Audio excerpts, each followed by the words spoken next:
महाराष्ट्र में इन दिनों राज ठाकरे खुद को हिंदुत्व का पुरोधा जताते फिर रहे हैं। राज इस वक्त औरंगाबाद में हैं। शक्ति प्रदर्शन के लिए औरंगाबाद में विशाल रैली कर रहे हैं। हिंदू वोट बैंक साधने की कोशिश में जुटे हुए हैं राज ठाकरे। आप सोच रहे होंगे कि राज ठाकरे ने रैली के लिए औरंगाबाद को ही क्यों चुना। दरअसल 34 साल पहले बाला साहब ने भी यहीं से हिंदुत्व की हुंकार भरी थी। 1988 में बाल ठाकरे ने भी औरंगाबाद में कार्यक्रम किया था और कहा जाता है कि बाल ठाकरे ने भी हिंदुत्व कार्ड को खेलने के लिए इसी मंच का इस्तेमाल किया था। मराठवाड़ा सांस्कृतिक मंडल मैदान पर रैली की थी।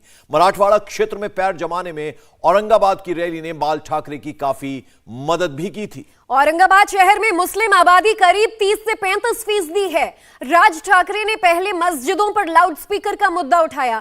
अब इस रैली का आयोजन स्थल भी चर्चा का विषय बन गया है। औरंगाबाद रैली ने शिवसेना को मुंबई के बाहर हिंदुत्व की राजनीति फैलाने में मदद भी की। अब 34 साल बाद मनसे ने भी इसी शहर और यहीं के मैदान का चुनाव किया है। तो आपको बता दें कुछ ही देर में एमएनएस की ये रैली होने वाली है, जिसमें राज ठाकरे, जैसा कि आपको मालूम है, कल पुणे के रास्ते औरंगाबाद पहुंचे थे।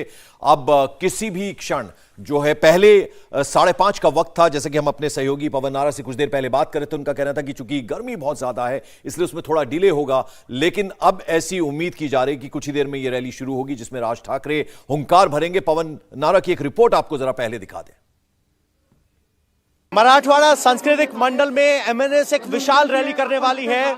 महाराष्ट्र दिवस के मौके पर होने वाली इस रैली में एमएनएस की कोशिश है कि एमएनएस के लिए एक नई रूपरेखा तैयार की जाए और उस रूपरेखा की सारी भूमिका हिंदुत्व के आसपास घूम रही है, क्योंकि शिवसेना पर एमएनएस आरोप लगाती है कि वो हिंदुत्व के रास्ते से भटक गई है। समर्थक यहां पहुंचे हैं। राज ठाकरे हिंदुत्व की बात करते हैं। क्या उद्धव ठाकरे हिंदुत्व के रास्ते से भटक गए हैं? ऐसा तो नहीं लगता मुझे, हमको है कि नहीं। लेकिन जो राज ठाकरे का जो मुद्दा है साहब का भी, वो बहुत सही है एकदम। कौन सा मुद्दा है? जो हिंदुत्व का मुद्दा है वो बहुत सही काम कर रहे हैं हिंदुत्व के मुद्दे पे। अभी अब जब ये तीनों पक्ष के जो आगे चालू है, महाविकास आघाड़ी, ये जो पक्ष ये तीनों भटक गए हैं। बरोबर है कि नहीं? राष्ट्रवादी, कांग्रेस, शिवसेना, अभी इन पार्टियों का कुछ भी नहीं रहा है। अभी जो राज साहब ठाकरे कर रहे हैं वो बहुत ही अच्छा काम कर रहे हैं। अच्छा काम कर रहे हैं। क्या शिवसेना हिंदुत्व से भटक गई है जैसा कि राज ठाकरे बोलते हैं? यस, ऑफ कोर्स ये हुआ है, क्योंकि जो उनके पहले मुद्दे थे, जो लाउड स्पीकर के बारे में मुद्दे थे, या फिर जो नेशनलिटी, वो कहते थे कि हिंदुत्व ही मेरा राष्ट्रीयत्व है, वो अभी मुझे लगता है कि शिवसेना के जो नेता है वो उससे दूर भाग रहे हैं, क्योंकि इसकी एक वजह है कि वो राष्ट्रवादी कांग्रेस और कांग्रेस के साथ गए, उनसे मिलजुल करने के लिए वो ये सब कर रहे हैं। मेलजोल के लिए, या कहें कि महाविकास आघाड़ी को चलाने के लिए हिंदुत्व के रास्ते से शिवसेना हट रही है, इस तरह के आरोप लगा रहे हैं। इस रैली से आपको क्या उम्मीद है? राज ठाकरे क्या मंच से बोलेंगे? जो हिंदुत्ववादी हमारी संगठना है, उनको प्रतिसाद बहुत अच्छे से मिल रहा है। अभी हम नासिक से आए। तो राज ठाकरे क्या अपने आप को हिंदू हृदय सम्राट साबित कर पाएंगे? हाँ, बिल्कुल आराम से। तो बिल्कुल कर पाएंगे। बाकी पूरी इतनी जनता उनके साथ तो है ही है। वैसे में वो आराम से कर लेंगे। शिवसेना क्या हिंदुत्व के रास्ते से भटक गई है? ऐसा हमें भी लगता है। लगता है? एब्सोल्युटली हाँ, क्योंकि उन्होंने वो डायरेक्टली वो कांग्रेस के साथ उन्होंने हाथ गठबंधन करके वो हिंदुत्ववादी के वो नहीं किया उसको। अच्छा, हिंदुत्ववादी नहीं है वो, उन्होंने कांग्रेस के साथ गठबंधन किया, इस तरह की बातें कर रहे हैं। और यहाँ भीड़ लगातार बढ़ती जा रही। रैली का वक्त 5:30 बजे का था, लेकिन अभी तक 7 बज चुके हैं, लेकिन समर्थक नहीं, क्या कहें, राज ठाकरे नहीं पहुंचे। आगमन होना है। सबसे बड़ा हिंदुत्व कौन? महाराष्ट्र में सबसे बड़ा हिंदुत्व का चेहरा कौन? राज साहब ठाकरे। उद्धव ने कहाँ गलती की? उद्धव वो सोनिया गांधी के पास चले गए। वो हाँ, कांग्रेस के साथ जाने से हिंदुत्व खत्म हो गया हिंदुत्व। क्यों? आपको क्या लगता है महाराष्ट्र में जो हिंदुत्व के चेहरे की लड़ाई है उसमें सबसे बड़ा हिंदुत्व चेहरा कौन? राज साहब ठाकरे। उद्धव ठाकरे क्यों नहीं? उद्धव ठाकरे जो राष्ट्रवादी और कांग्रेस के साथ गए, इसकी वजह से उन्होंने पूरा हिंदुत्व को पूरा खत्म कर दिया उन्होंने। इसके लिए अभी के खिलाफ अभी है सिर्फ राज साहब ठाकरे। राज साहब ठाकरे ओनली राज साहब ठाकरे। अब मुख्यमंत्री भी राज साहब ठाकरे बनेंगे जल्द बनेंगे।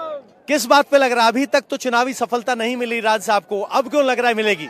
मिलेंगी ना, तुम देखो ना, तुम 2024 में भावी मुख्यमंत्री हो जाए राज साहेब ठाकरे। 2024 पर निगाहें हैं, कह रहे हैं कि राज ठाकरे मुख्यमंत्री बनेंगे। आपको क्या लगता है, क्या लिख के आए हैं ये? देखो बोला राज साहब के वास्ते कितने भी केसेस हुए हमारे ऊपर तो हम लेने को तैयार है। केस कितने भी हो लेने के लिए तैयार है, पोस्टर लेके हैं, जोश ज्यादा है। मराठी बोलने वाले मराठी भाषी मानुस हैं तो हिंदी में थोड़ा कम बोल रहे हैं, लेकिन एक बात तय है कि राज ठाकरे के नाम से कार्यकर्ताओं में जोश है और निशाने पर 2024 के चुनाव। तो चलिए सीधा रुख करते हैं पवन नारा का। जाहिर बात है बहुत शोर वहां पर होगा, बड़ी संख्या में समर्थक मनसे के पहुंचे हैं। जरा कोशिश करते हैं पवन, अगर आपको मेरी आवाज मिल रही हो। देखिए जो 4 बजे आपने तस्वीरें औरंगाबाद से दिखाई थी उसमें सन्नाटा पसरा हुआ था, सड़कें खाली नजर आ रही थी, लेकिन अब तस्वीर बदली हुई नजर आ रही है। जो रिपोर्ट अभी आपकी हम दिखा रहे थे अपने दर्शकों को, और यहां ओनली राज साहब ठाकरे यानी वो जो समर्थक बड़ी संख्या में इकट्ठे हुए हैं, बड़ा जोशो खरोश उनमें नजर आ रहा है। बिल्कुल पंकज, आपको कह सकते हैं कि ये मराठवाड़ा संस्कृति मंडल का मैदान इस वक्त पूरा पैक है और सबको राज ठाकरे का इंतजार है। जो दिन में यहाँ धूप की वजह से सन्नाटा था वो खत्म है। यहाँ मंच पर जो मनसे के पदाधिकारी हैं वो पहुंच चुके हैं और अब इंतजार हो रहा है राज ठाकरे का। तो सबसे बड़ी हिंदुत्व की जंग में राज ठाकरे आज इस मंच से क्या कहेंगे वो देखने वाली बात होगी। जिस अजान के मुद्दे पर वो भाषण देकर बॉम्बे से यहाँ औरंगाबाद तक पहुंचे हैं, जिसे शिवसेना और मनसे संभाजी नगर कहती है, वहां वो क्या कहेंगे।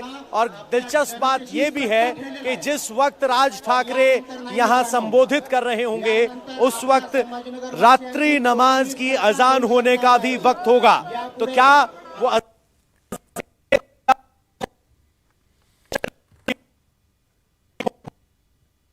तो जरा संपर्क टूटा है हमारा पवन नारा से। अभी एक बार फिर से कोशिश करेंगे। अब ये भीड़ और ये समर्थक आप जो, हालांकि 15,000 का ज्योति जो है वो गाइडलाइंस पालन करना होगा, 16 शर्तें रखी गई हैं, उसमें ये भी कि 15,000 से ज्यादा क्राउड नहीं होना चाहिए। इजाजत नहीं मिलेगी, उसके बाद ही ये परमिशन मिल पाई है इस मैदान में ये शो करने का। पवन, इससे पहले आपकी रिपोर्ट भी हम देख रहे थे जिसमें जब आप लोगों से बात कर रहे थे, बड़ा सवाल महाराष्ट्र में अब तक हिंदुत्व का चेहरा जो शिवसेना खुद को बताती थी वो रिप्लेस होता नजर आ रहा है। ये लोग कह रहे थे कि कहीं ना कहीं ऐसा लगता है कि अब वो हिंदुत्व नहीं है। क्या एक नया चेहरा बनकर उभरेंगे आज राज ठाकरे?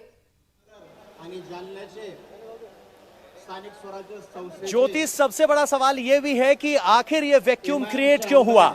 अगर आप औरंगाबाद का ही एक सैंपल केस ले तो यहाँ AIMIM का सांसद है, यानी 2019 के चुनाव में यहाँ के मुस्लिम मतदाताओं ने सेकुलर कहलाने वाली कांग्रेस और एनसीपी को नकार कर बीजेपी की बजाय AIMIM को चुना। ऐसे में अगर शिवसेना एनसीपी और कांग्रेस के साथ जाती है तो सीधे तौर पर यहाँ AIMIM का मुकाबला करने के लिए हिंदुत्व की एक पार्टी की जरूरत है, एक वैक्यूम है। और जो एक परसेप्शनल वैक्यूम क्रिएट हुआ है, जिस तरीके से मनसे कह रही है, जिस तरह से बीजेपी कह रही है कि शिवसेना हिंदुत्व के रास्ते से भटकी है, अब ये नैरेटिव जनता के मन में कितना रहता है वो ज्यादा बड़ी बात है। उस पर सबका ध्यान होगा और ये देखना होगा कि राज ठाकरे जब इस मंच से संबोधन करेंगे तो क्या बातें कहते हैं और वो बातें महाराष्ट्र जनमानस से या कहें कि मराठी मानुस के दिल में कैसे उतरती हैं, उस पर सबकी निगाहें होंगी। और जिस वैक्यूम की आप बात कर रहे हैं, क्या उसे आज राज ठाकरे फिल कर पाएंगे या उसकी कोशिश कितनी सफल हो पाएगी ये तो दिखेगा ही। लेकिन जो तस्वीरें इस वक्त हम देख रहे हैं ये जरूर इस बात का गवाह बन रही हैं कि आखिर बड़ी संख्या में लोग हिंदुत्व की तरफ, राज ठाकरे के एजेंडे और मुद्दों की तरफ खींची चली आई है। पवन, जरा वो तस्वीरें भी दिखाइए जो इस वक्त हम मंच पर भी लगे बड़े बड़े LED स्क्रीन पर देख रहे थे। आपके पीछे कैमरे के जरिए देख पाए कि जो भीड़ है वो कितनी एक्साइटेड है, कितनी तादाद में लोग यहाँ पर पहुंचे हुए हैं राज ठाकरे को देखने सुनने के लिए। पत्रकार परिषद घेऊन आम्ही महाराष्ट्र सैनिक। तो ज्योति, जहां हम खड़े हैं वहां से मैदान दिखाना मुश्किल है, लेकिन आपको एक बार मंच दिखा देते हैं और मंच पे जो भीड़ की तस्वीरें आ रही हैं वो बता सकते हैं। यहाँ इस वक्त अगर मेरे कैमरामैन पैन करके दिखाएंगे तो सभी शिव सैनिक या कहें कि मनसे के कार्यकर्ता, जो कि अक्सर पहले शिवसेना थी तो शिव सैनिक कहलाते थे, वही जुबान पत्रकारों की जुबान पर भी है। तो मनसे के कार्यकर्ता बेहद संयम के साथ अब राज ठाकरे का इंतजार कर रहे हैं। राज ठाकरे की रैली में एक और उसूल है कि जिसने भी नेता को बोलना होगा वो पहले बोलेगा। जब राज ठाकरे मंच पर आएंगे तो उनका इंट्रोडक्शन होगा और फिर सिर्फ राज ठाकरे का भाषण होगा। तो उसका इंतजार है कि राज ठाकरे का भाषण कितनी देर में होता है, लेकिन मैदान पूरी तरह से फुल पैक है और जो सियासी गर्मी बढ़ी हुई थी वो सियासी गर्मी अभी बरकरार है, लेकिन मौसम ने शाम को राहत जरूर ली है। अभी फिलहाल तापमान यहाँ ठीक है। अब राज ठाकरे के भाषण के बाद कैसा तापमान रहेगा ये देखना होगा। बिल्कुल पवन, और अगर हम राज ठाकरे की चूंकि बात कर रहे हैं, आज के हीरो वही होंगे, तो बदले बदले से सरकार नजर आते हैं। प्रधानमंत्री मोदी को लेकर काफी तल्ख टिप्पणियां करते थे, लेकिन अब बीजेपी के लिए उनके सुर बदले हैं। तो ये कहीं ना कहीं चिंता बढ़ाती है उद्धव ठाकरे की भी, क्योंकि उनके माथे पर शिकन जरूर आएगा इस भीड़ को देखकर, और वो जो हिंदुत्व का चोला अब अपना लिया है राज ठाकरे ने, उसको लेकर।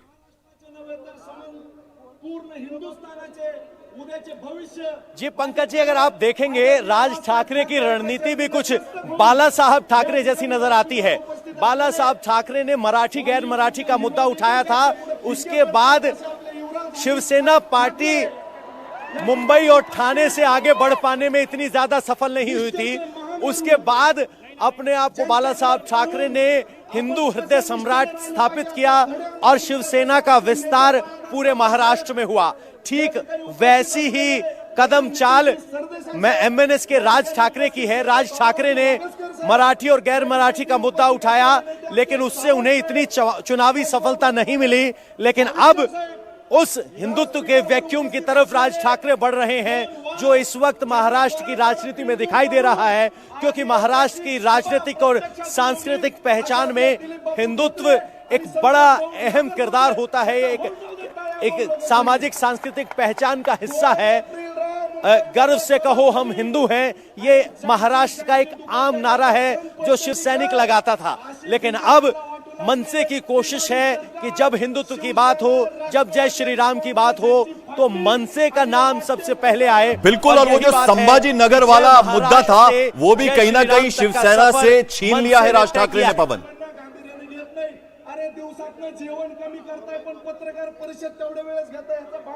पंकज, अगर आप अपना सवाल दोहरा पाए, वो जो संभाजी नगर वाला मुद्दा था वो भी कहीं ना कहीं शिवसेना से छीन लिया है राज ठाकरे ने। बिल्कुल, संभाजी नगर सचमुच एक गजब मामला है। आज के दिन भी अगर शिवसेना का कोई मंत्री प्रेस कॉन्फ्रेंस करे यहां औरंगाबाद में, तो उनकी सरकारी प्रेस कॉन्फ्रेंस के पीछे का पोस्टर होता है संभाजी नगर, और अगर कोई कांग्रेस का मंत्री प्रेस कॉन्फ्रेंस करे तो उनके पीछे पोस्टर होता है औरंगाबाद।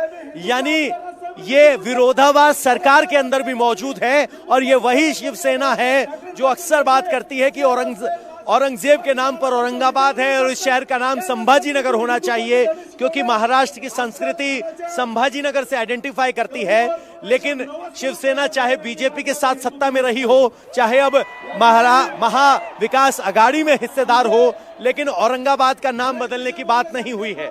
हमें नहीं भूलना चाहिए 2005 में इसी मैदान में शिवसेना के प्रमुख बाल ठाकरे ने कहा था, जब अजान हुई तो वो रुके, और अजान के बाद जब उन्होंने भाषण शुरू किया तो कहा आपको संभाजी नगर चाहिए या औरंगाबाद चाहिए, और उसके बाद जनता ने जवाब दिया था और उस वक्त शिवसेना और बीजेपी की यहाँ जीत हुई थी।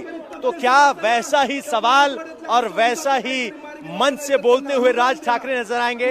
इस पर बिल्कुल, कुछ ही देर में वो तस्वीर भी नजर आएगी जब जो बातें आप कह रहे हैं पवन वो देखने को मिलेंगी इस मैदान से, और हिंदुत्व की हुंकार भरते नजर आएंगे एमएनएस प्रमुख राज ठाकरे। हम लगातार अपडेट्स दर्शकों तक पहुंचाते रहेंगे। पवन, आप भी हमारे साथ जुड़े रहिएगा। इंडिया टीवी हर वक्त हर जगह डाउनलोड करने के लिए सर्च करें India TV news Google play store या ऐप स्टोर पर।